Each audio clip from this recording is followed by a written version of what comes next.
What's up? This is Seth Mosley. You are with me on the Made It in Music podcast, and today we've got an awesome one. We have my dear friend Allison Veltz Cruz, who is a phenomenal songwriter, phenomenal human being, phenomenal mom.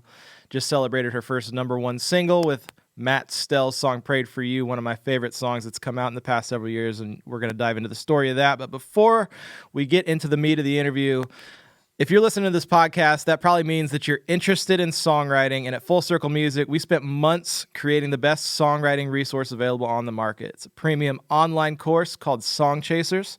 It covers every possible aspect of songwriting in depth, from ideas and inspiration to lyrics to melody to demos to publishing.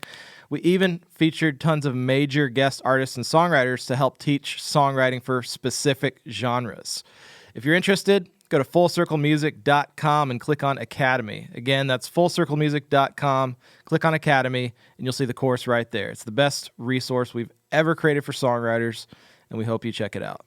So today, let's jump into our interview with Allison Veltz Cruz. Thanks for being here with us today. Oh, thank you for having me. How are you holding up in quarantine? It's gone through a little bit of, it's gone through its phases.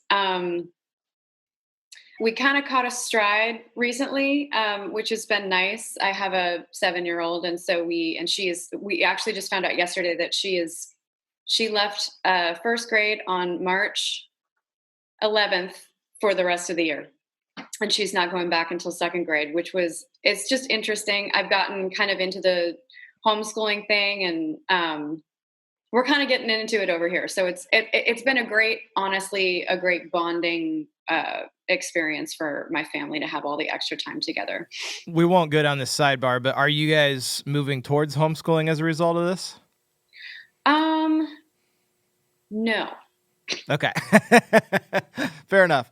That's definitely what we're gonna do. No way, really? Yeah, we were kind of sad. My daughter, she's younger, she's 5 years old, and just same deal yesterday. They just announced, hey, you're not going back to school, so she's in pre-K. She doesn't get to have her little pre-K graduation, which is kind of sad, but yeah, we're gonna do something with her friends. And anyway, well, that's the thing. We have an only right now, so the public school situation is just really good for interaction. So we're looking forward to her getting back and playing with other kids and stuff.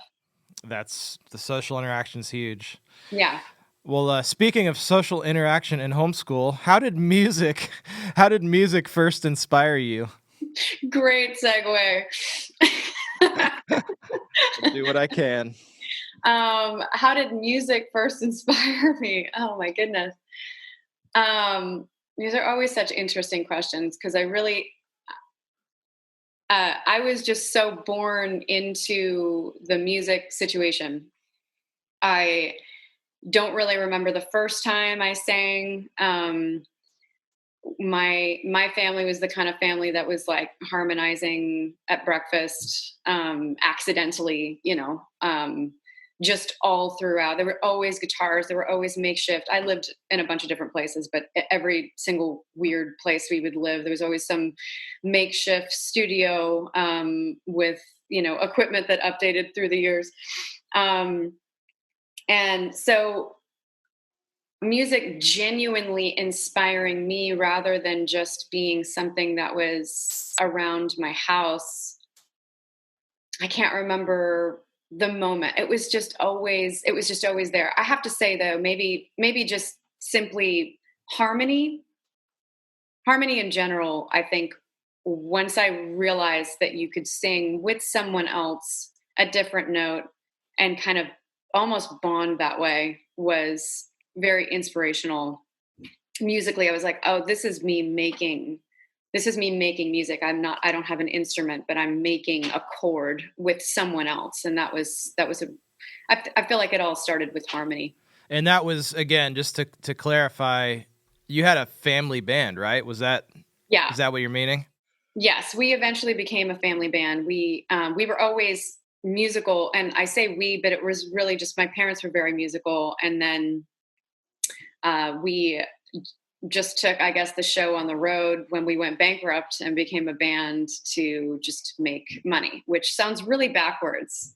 because Most people quit their band to make money. If you need to make money, let me tell you, the last thing you need to do is start a band. But I mean, it was I dropped out of high school to do it, and this was my education, was in the music business. That's amazing. So that band actually ended up signing a record deal. Can you tell us a little bit about that? Like how did that turn into a thing? Yeah, we ended up signing to Atlantic out of New York, and I was young, but I got a front row seat to how it all worked, I guess accidentally too. I don't think I knew what I was picking up on until much later, especially now working with artists, because I'm not the one on stage anymore now. I'm just the one behind the scenes. So the personalities and the stress that an artist goes through, being one of, such a large number, even on their own label, trying to compete, am I going to be shelved? And I just understand all those stresses because I was there. And I feel like I'm fortunate to have that seat, so I can have a empathy for that, because it's not easy. Totally. Well, yeah, it's like you said, it's such a backwards thing of like, going bankrupt and then starting a band to make a living. So, I mean, maybe dive a little more into that story, like leading up to you, like what happened sort of between that phase and you moving to Nashville and pursuing it like you are now. Well, eventually I left the band, and that happened. So then I just found myself, honestly, in New York City with no money and no education. And the only thing I knew how to do was music. And so it was like one of those things where, I think a lesson, people give advice like, you try to have no backup plan, even in your mind, have your one goal be just the goal and don't have a backup plan. It's like, I really just out of survival, I didn't have that backup plan either. Even if it wasn't a mind trick. It was like, I didn't have a plan B. Like, it had to be music because it was the only thing I could do. So I ended up in New York City, just working like a ton of jobs, trying to just make it survive. And I ended up getting a job at Ellen Stardust Diner, and as a singing waitress in Times Square. And so there was, I was singing and I was waiting tables, and I was pretty bad at it.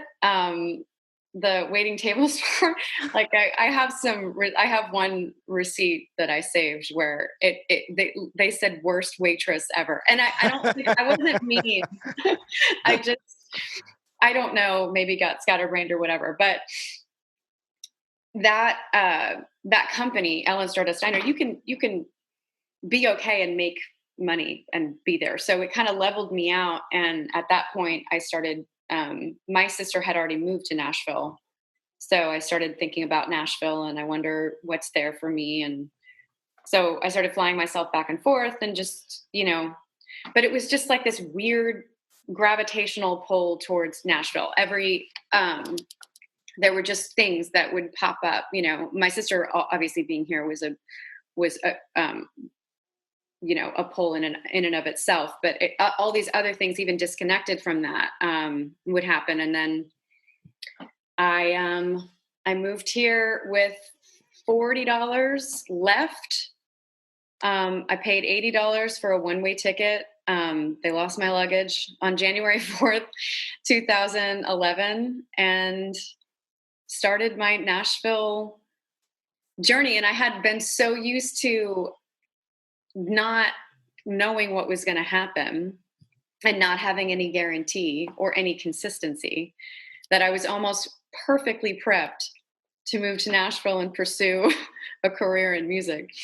Yeah. You were resourceful by then and had already been through, I mean, at that point of 2011, I mean, how long had you like, I guess for a living been doing music? I mean, the band obviously was one phase of that, but like, how old were you when you started all that? You fishing for my age, Seth?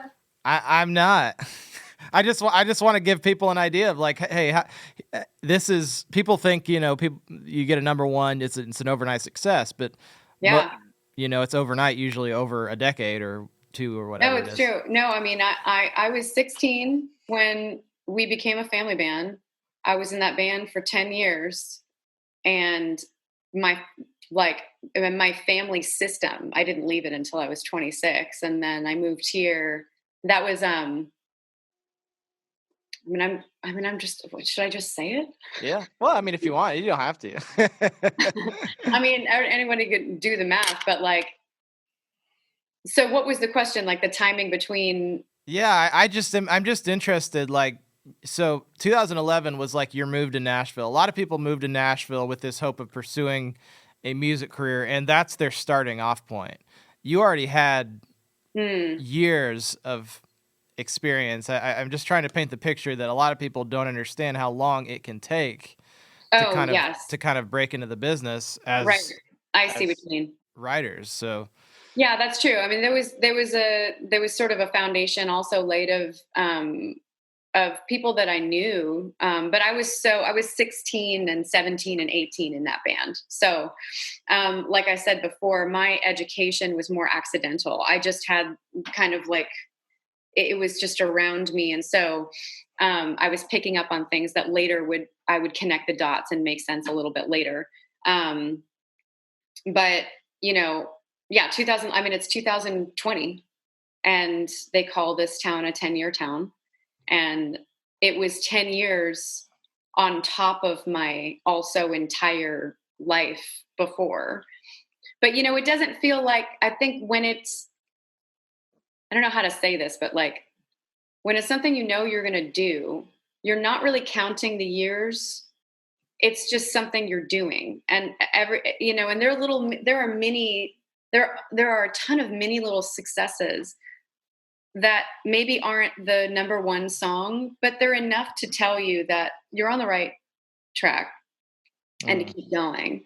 Sorry about this light situation. No, you're good. Well, I want to hit on that because that's, there's a lot of people who are out there pursuing this thing. What were some of those signals for you? Like people aren't going to get like a writing on the wall. Typically, I think God speaks to different people in different ways. And for me, it's not often him saying, do this, then do this, then do. I don't think that's how, things typically happen, at least for me. It's a tricky conversation because there's also a balance, because there's a balance. I don't know. It's hard to say. Like for you, were there what were some of those specific moments or signals? Like were they somebody that literally like just would say, hey, you're doing a good job, stay on the path, or like what was it for you? I'm going to fumble through this because I don't know how it's going to sound. No, it's good. But each mile marker in my career, one being the first being signed to a major record label, and that was just a family band, so I didn't have a lot of control over that. But then after that, when I was in New York,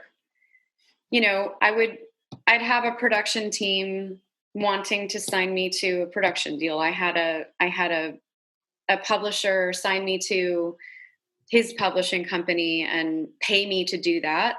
And I tried that for a minute. I tried to write songs for that. He also wanted to work with me because he was a producer in New York. And he was also based out of France. And so I had these things where people would want to work with me on paper. And there was no output on my end. I guess I'm going to fumble through this, but that's a good sign. If people want to work with you and think that there's something there, and that's a thing that's consistently happening without without, and you can hustle. I mean, I get it. Like you can hustle, but without a sense of forcing that to happen, that's a good sign, you know. But then also, yeah. I think you can make them. I think you can make a mountain out of a molehill sometimes with opportunities, because I think you can paint what you want out of a situation that actually isn't what you want because you want something so bad. um, this isn't a piece of advice, but what I had going for me was sheer survival. I had to see the opportunities for what they actually were, or it was going to waste my time. If you have a bunch of money, then you can't see the difference between somebody being willing to pay you to work with you. Do you see what I mean by that? It's kind of, Yeah. yeah. Yeah, definitely. If you see a way of asking a more specific question that I can unfold that in a more clear way, just No, I think you hit it really well. I mean, it's we talk about it at Full Circle Music and the idea in the framework of baby steps, like the baby steps of making a career in music, and yeah, the external validation is a huge part of that. Of do other people seek you out to work with you, or when you work with somebody, do they ask you to do it again? Like, is there quote repeat business for lack of a better term? right. So Yeah. yeah, I think And you hit being that a really little good. bit cold about that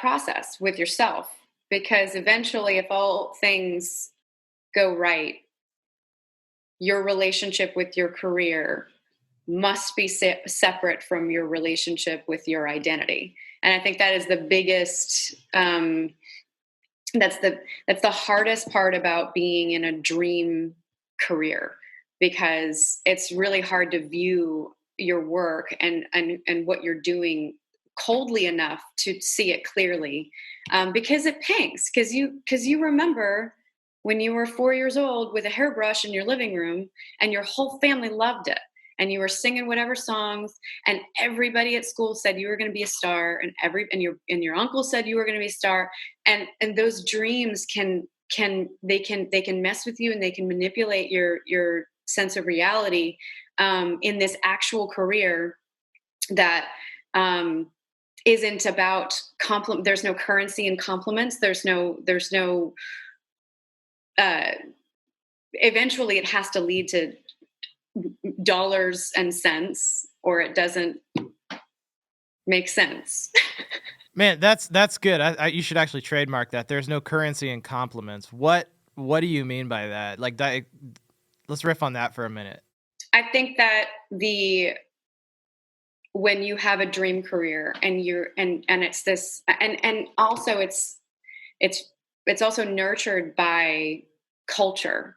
It's American Idol. It's, I can stand in a line, and this thing I thought maybe could be a thing. Maybe it actually can be real. And oh my goodness, my dream is coming true. And that, I guess what I'm saying, if you don't harness that, that can whip you all the way around this industry, and you won't kind of see things clearly when you're focusing on the dream part of it rather than the cold reality of, can I make this work? Yeah, that's so good. And another good way of looking at that, one of my favorite books on the business side is Good to Great by Jim Collins, and he talks about the Stockdale paradox. It says, retain faith that you will prevail in the end, regardless of the difficulties, and at the same time confront the most brutal facts of your current reality, whatever they might be. I love that balance, because it sounds impossible, but it's really not, Yeah. It's really not. It's like the American Idol golden ticket. That's a huge compliment. But it also, there's a flight attached to that, to LA, to go to the next level. And I think a lot of us can get golden ticket compliments, but it's not connected to, that's what I mean by there's no currency in great job. It feels great, but and I would be at the diner and I'd sing a song, and my table would be like, you're a star, and that would feel great. but I'm at the diner and I still need to focus on my actual reality. Yeah, totally. I don't want to sound like a downer in any way, because it's obviously it's a beautiful thing to watch your dream come true, Hmm.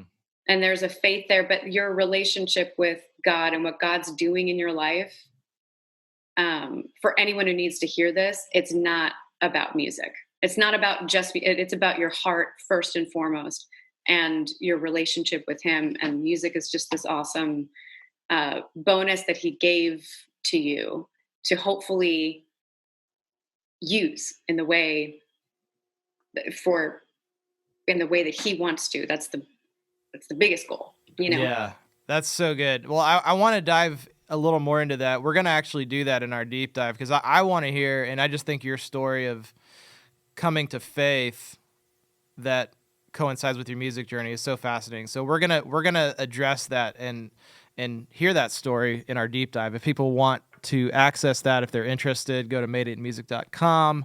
The deep dives are all right there. So let's bring it back to today a little bit. You recently celebrated your first number one with Prayed For You.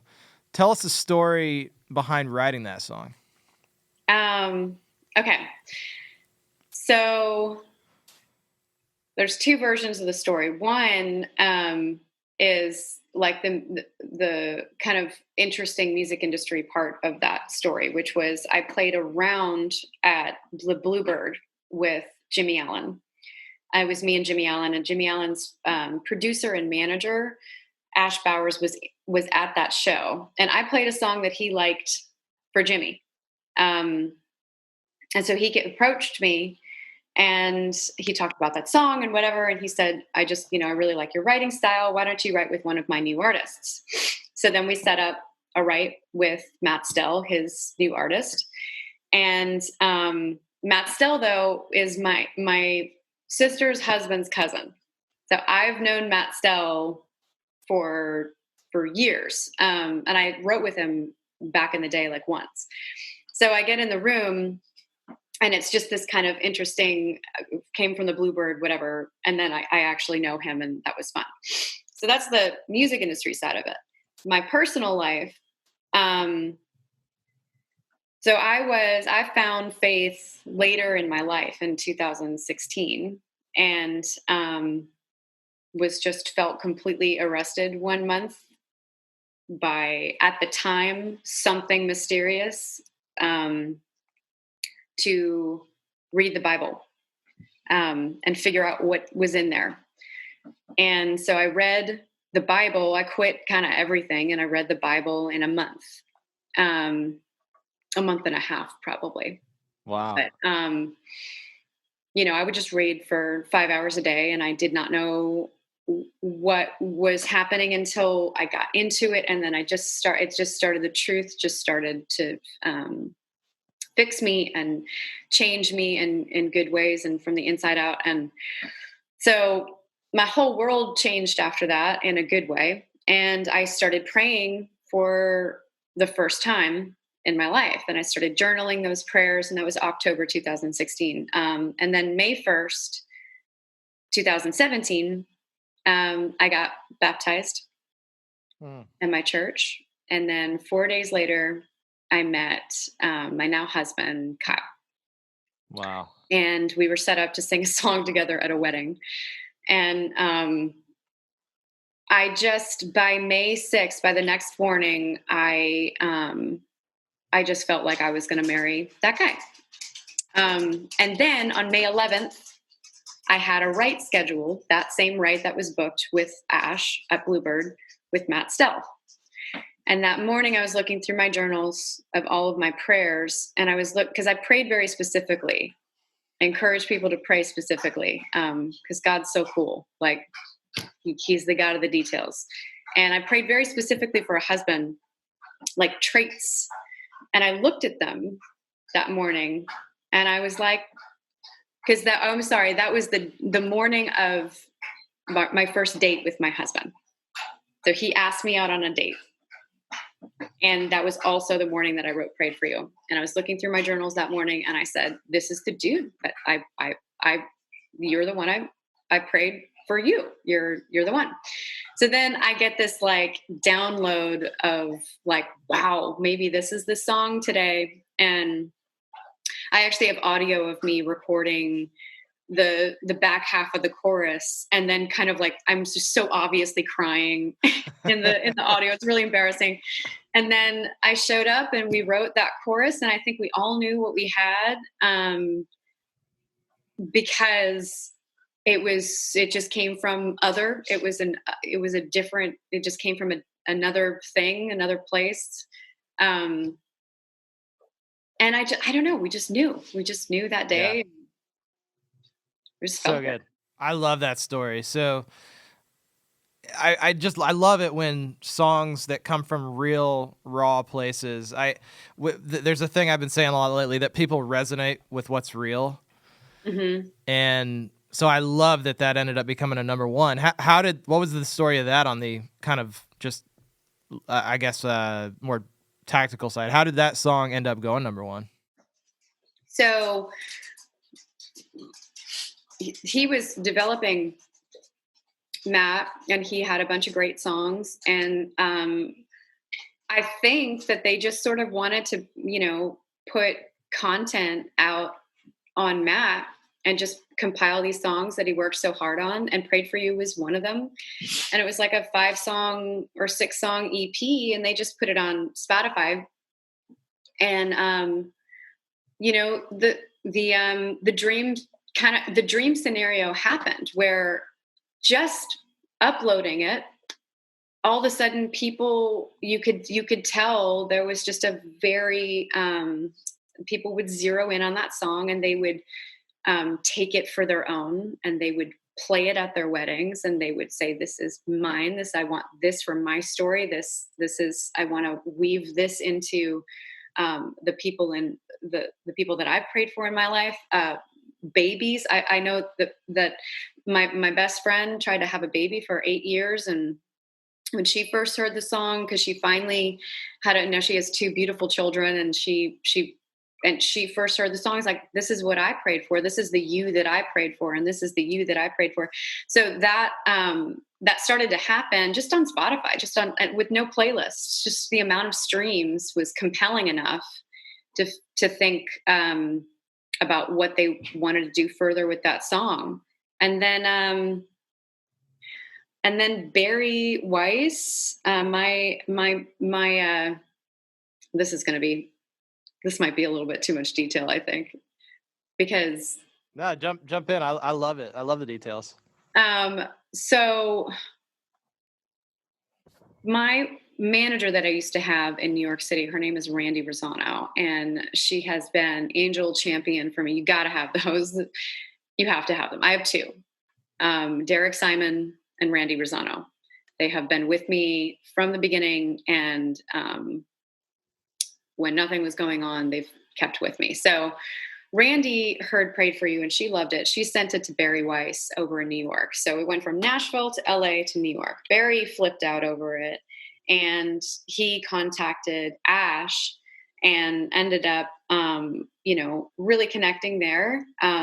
They've since started a venture, and they're still in business together, which is wonderful. And he was like, I want to sign this kid. And so Matt was signed to Records, which is a Sony imprint. And that's how he got a record deal. And then they got a plan in place to take it to terrestrial radio, country radio, and they killed it. I mean, the whole team just absolutely killed it. I mean, it went through a couple of different teams, and I'm not even totally sure what the complete details personnel wise, but I know it changed. But all the while that was happening, that same sense where people were collaborating with the machine of the music industry. It was always the people, and it just drive that song because they felt something in the song that they could take on their own. And so but just it was also a feat of like it's a Seabiscuit story because it's a brand new artist, and the team that was set in place, and Ash Bowers and Barry Weiss, like just their plan was amazing. It was so cool to watch because I didn't have to do any of that. It was great.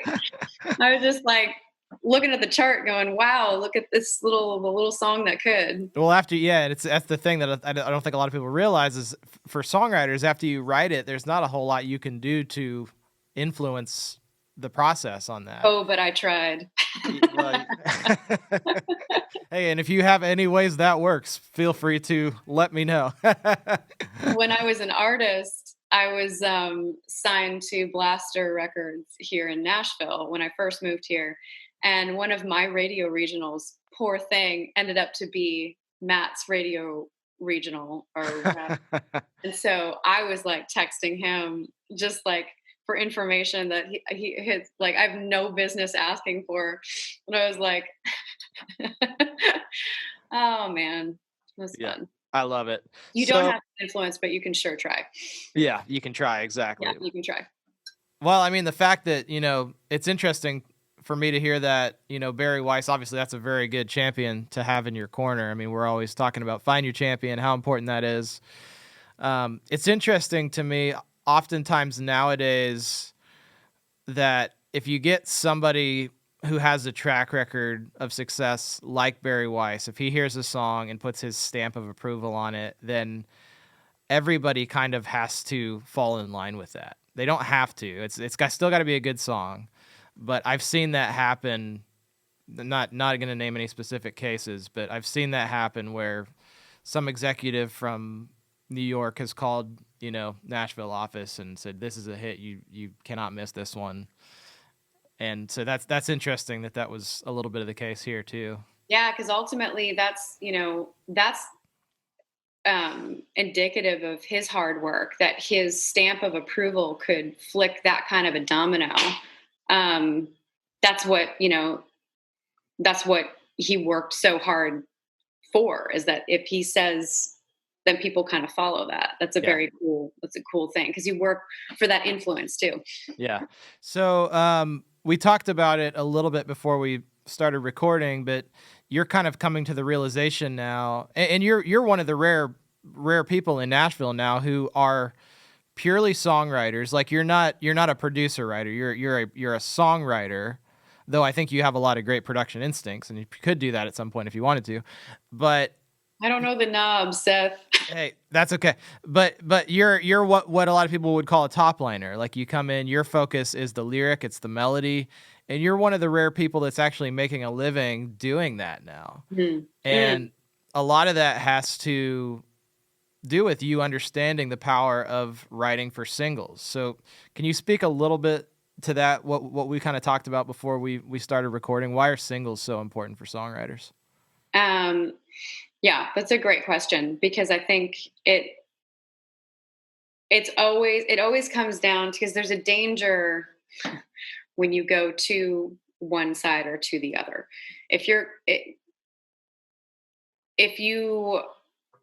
The singles, I'm in the country format. I'm a country songwriter here in Nashville. So there's that. There's just the fact. So then I can look at the format and, I think it's important not to contradict the format. And I also think it's important to not follow it so to a T that you're just losing all sense of art. So there's that weird balance of you want it to reach multiple people. You want the girl who is dropping off her kids at soccer and it's loud in the back seat to hear a lyric coming through that's obvious enough that it could actually, improve her day, make her feel something, make her smile. But you also don't want to just listen to the radio so much that you're just simply following a formula, unless you want to, and that's cool. But that's the balance I've tried to find, is that if I'm writing a song, I want I want everyone to be able to digest it and feel it.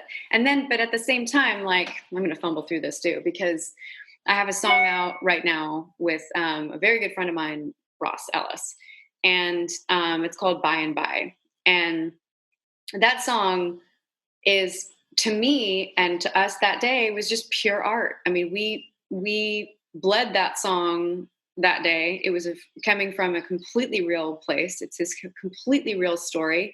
And no one in the room was necessarily going, wait a minute, should we structure this chorus to be a little bit more radio friendly? Does it need to be this to be more radio? Nobody was thinking about that, but there was something, and there's something so pure about the song that just that spoke to people enough to have it, be a number one on Sirius XM, and then get him his record deal, and they're going to put it out on country radio. So it's balance. It's weird. Yeah. Well, I would play the devil's advocate to what you said too, that I think you've done it for so long that we talk about this idea of the hit song formula, and I am actually of the belief that there is one. I think there is one to an extent. I think you, having done it for so long, instinctively do what works. Like you know what works. Like you don't walk in and say, let's make an intro that's 20 minutes long, and then let's start with the chorus, and then we'll sing the chorus 4 times, and then we'll do the bridge. And like you have the sense of formula within you, and then it's, once you've mastered that, that's when the art can kind of kick in. Right. That's a great point. So that's a really great point. Can you talk a little bit about, is there a way, how can songwriters strategically think about writing or targeting singles, if that's even a possibility? I would say as long as we have radio, which, the rumor mill is, we don't know how much longer, whatever. I don't know how much longer, but as long as we have radio is not Spotify. Radio is radio, and listen to it. That's really just listen with the format you're in, listen to the radio of the format that you're in. And, over and over and over and over again, especially like the sweet spot is you just like it. And that's why you're listening to it. I've listened to the radio by choice my whole life. I love the radio. I love popular music, top 10. It was partly because my family was so broke. We never bought albums. We just listened to what was in the car on the radio. So, but just what is on the radio is what, if you think about all the teams and all the artists in play, they have so many songs. Like I promise you, they wrote so many songs. Every single artist and every single song you hear on the radio, there's a team and there are songs all surrounding that artist. But they picked that one. They picked that one to be on the radio. So why? What is it about it? What's the common thread? Even if one doesn't sound anything like the other.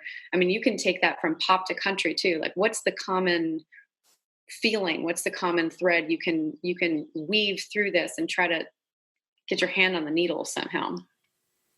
I love that. That's a really great way to put it. And I think the thing you inferred there, or you said without saying it, is for people who are at the beginning, you got to pick a format in the first place. You can't be trying to be the country writer and the pop writer and the film and TV writer and the so on and so forth writer. You have to kind of pick a lane. I'll say that from experience of doing the opposite, of trying to do the opposite. I've definitely come to that as well, to just make sure you're focused, because it's hard enough to make it work. My first single, it was a pop song in 2012 it came out, and it was J-pop. It was a Japanese pop song. It went number 1, and it was just totally pop. But I didn't even really, it was like one of my first co-writes. Wasn't really trying for that format, but it happened. It was great. But since then, because of that, then I'm in Nashville, and then this J-pop thing comes out. So, which thing do I go to? I'll do some LA trips, and I'll try to dabble pop here, and then I'll try to do country here. And I'm not saying it's not going to work for somebody, like it totally may, but for me, diluting my focus,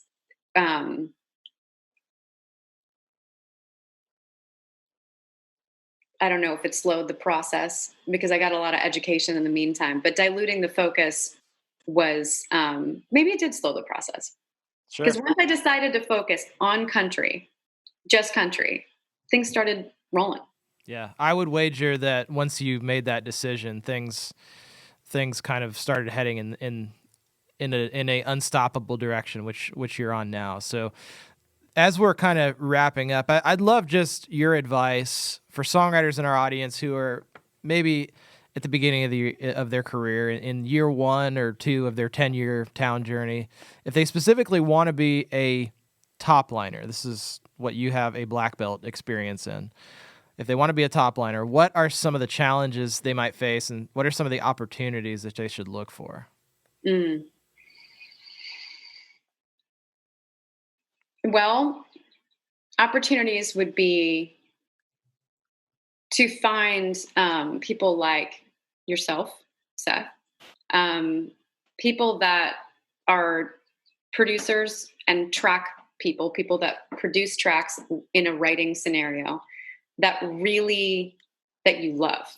You love what they do, and that they inspire you lyrically, and then really stick with those camps of people, because you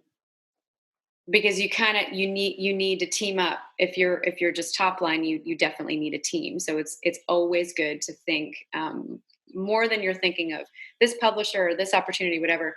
Think about the team writing wise that you're building around you, because like I said, as a top liner, it's imperative that you have a team, because you're not a one-man band. So finding the people that are not redundant to what you do, meaning another top line person, finding the people that complete that situation, getting your hand, even if it's a brand new artist that has nothing going on, get your hand on an artist and a track guy that you really love, and then be that top line and see what that mix can do, and just keep on doing that over and over and over again. And then what was the other question?